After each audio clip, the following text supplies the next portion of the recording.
Jeg lever av Facebook i dag og ønsker at du og din bedrift skal gjøre det samme. Så bli med inn og se litt hvordan jeg jobber.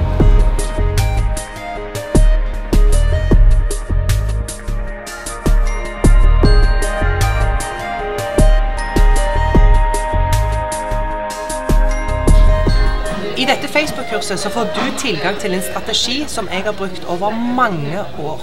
Den fungerer fordi at jeg lever av Facebook.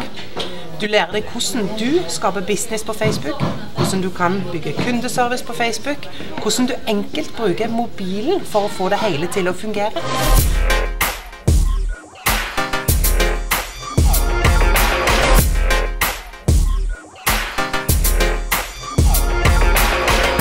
I modul 1 så skal vi blant annet se på hvordan du skal lage og få en fin Facebook-side.